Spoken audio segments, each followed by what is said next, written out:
Ay guys, katatapos ko lang doon sa kusina maglinis. Hindi pala to binigyan ng pagkain ni Buwang mga kambing. Ko alam mo nagpapakain. Kung maintindihan si ama eh. Yung ayaw ko eh. Gutom na yung mga alaga. Wala nang buffalo, kambing na lang guys. Nako. Tingnan nyo yung dalawang kambing. Ayan, wala silang pagkain. Kanina pa. Hindi binigyan ni Buwa. Diyan muna kayo. Yung pagkain. Ay! Wala nang buffalo guys. Kambing na lang. Dati manukan yung sa taas guys. Naalala nyo. Diyan.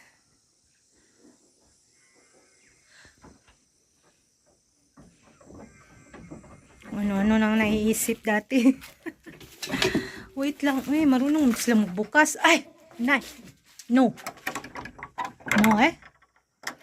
Baka makawala. Lago tayo kay Buwa.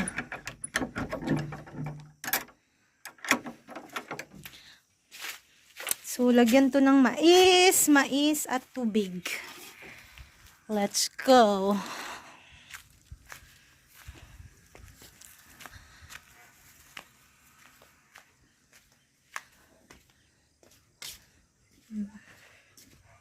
May mga kanin-kanin dun sa loob. Lagay natin yun.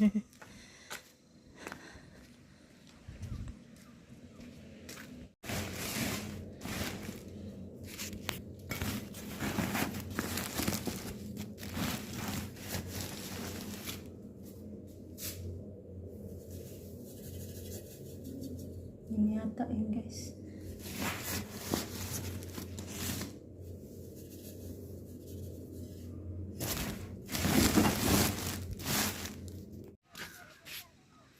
Lagyan natin ng tubig. Ganda ng view.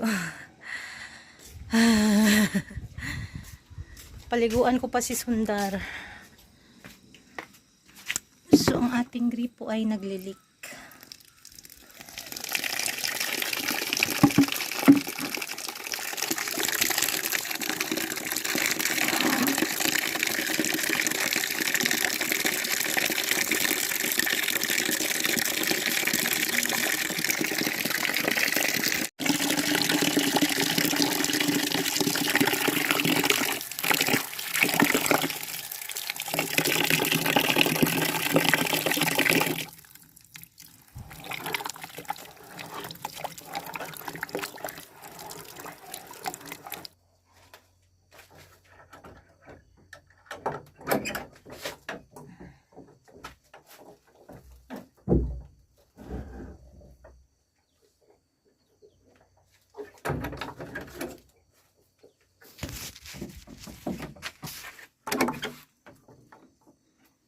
Kain!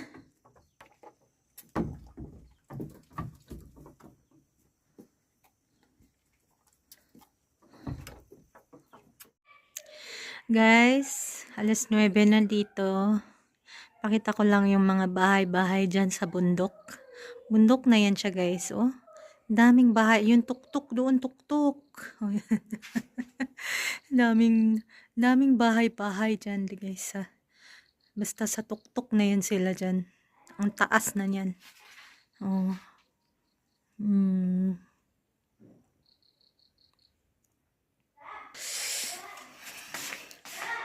Pakita ko lang. So, good night. Good morning, guys. Alas 8. Alas 8 na dito. Lamig sa umaga. So, dry ang ating view. Walang pananim. Like last time.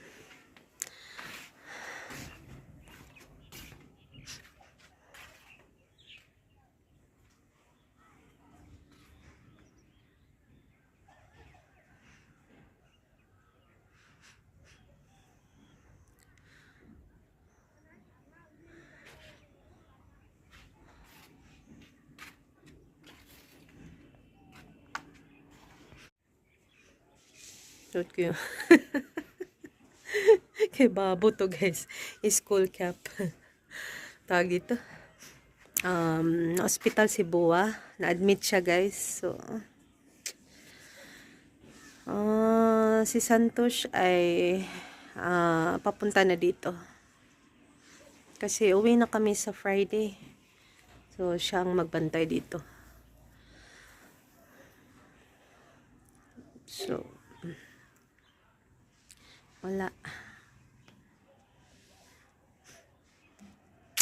Anong gagawin? Anong magagawa? Malakas pa naman si Buwa. Kaso lang nga ngayon may dahil sa kanyang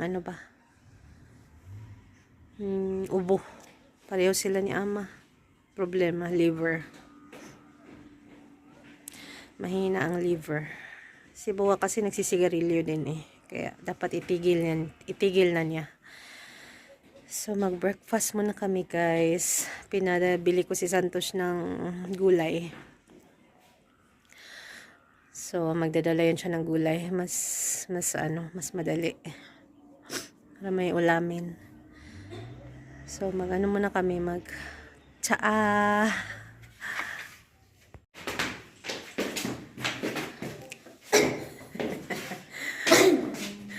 May sipon si Sundar, may sipon. Say hey, good morning. Kiss mami. Kiss.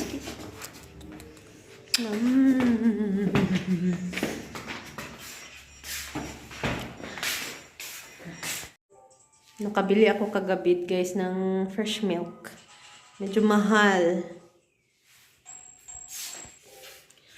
200 rupees itong itong maliit na.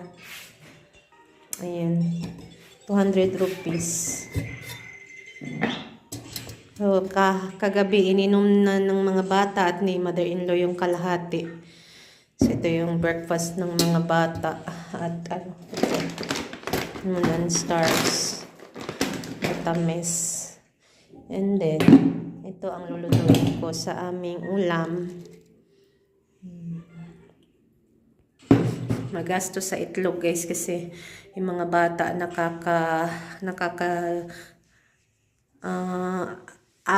tiga-apat sa isang araw, dalawa sa breakfast, dalawa sa lunch, dalawa sa dinner. Pag sunny side up nakakadalawa sila. So naglinis na ako kahapon dito guys. Ayun. Nag-arrange na rin ako dyan. Ayan. Malinis na yan siya. Pati yung dito sa cabinet natin, nalinisan ko na yan. Hindi ko na lang i-open kasi walang laman. Ayan. Linis na yan siya guys. So walang laman. In the beautiful restaurant. Beautiful. Tapos nalabahan ko na to siya guys. Nung pagdating ko sobrang itim niyan. Sobrang itim. Pero madali lang naman siyang labahan. Ano lang talaga siya. Yung alikabok. Ako guys magkape. May kape. Na-miss ko yung puffino na maliliit. Tsaka yung green na biscuit. Hindi ko na pinadala si Santos kasi 3 days na lang naman kami dito. So, ayun, muna kami guys, breakfast. Bili tayo ng gatas.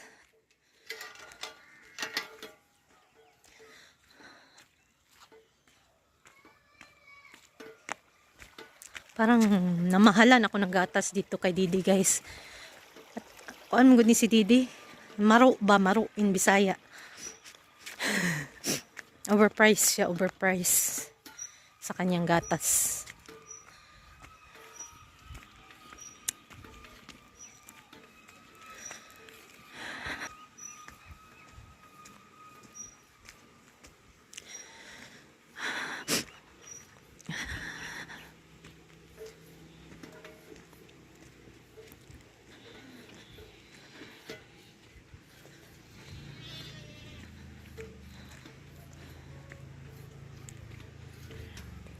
Doon sa Kathmandu, tag 65 ang Yung walang brand na fresh milk. Yung may brand, 50. Dito, 100 ang inano niya sa akin. Tada guys, oh. Oh. Smooth na.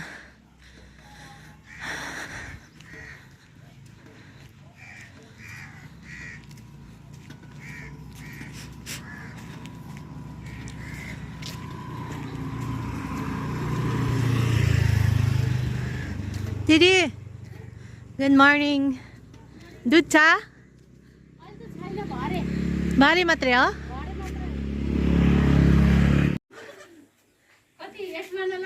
हुन्छ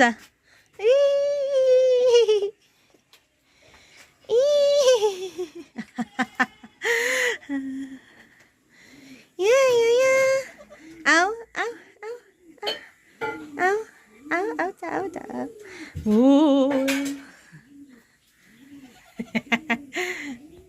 Aw, aw. Pag nakita kay ni Sanil at Babu, tuwa yun. Doon din ang kambing, buffalo. So, ayan ang kalsada nila. Oh, maganda na. So, nice na guys. So, dati 70 lang yung bili ko sa Ekmana. Ekmana means parang isang glass na malaki guys. Ngayon, 100 ang charge niya sa akin. Wala akong choice. Walang ibang nagbebenta. Siguro kasi alam niya na wala akong choice. Hindi ko alam kung saan bumibili si Buwa. Doon pa sa malayo kasi malayo yung binibilhan niya. Doon mas mura siguro. Sige lang, few days lang naman kami dito.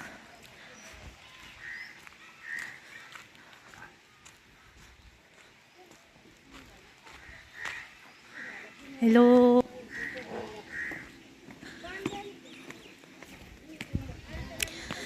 So guys, si Didi ay nandito. Si Didi, si Sita Didi. Yung pangalawa. Pangalawa sa magkakapatid. Nag-cut siya ng grass para sa dalawang kambing. Today is ano niya, fasting. So binilhan ko siya ng gatas.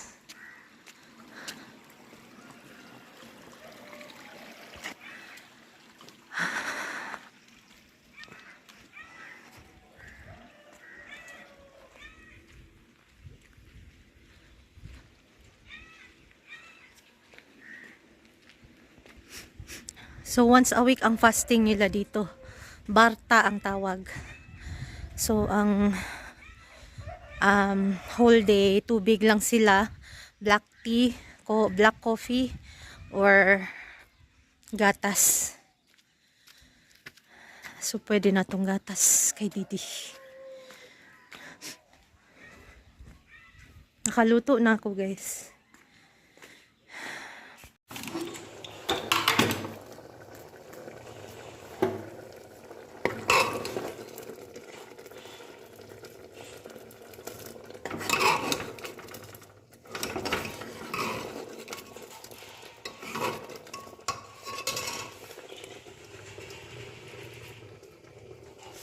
Mas yung itlog guys.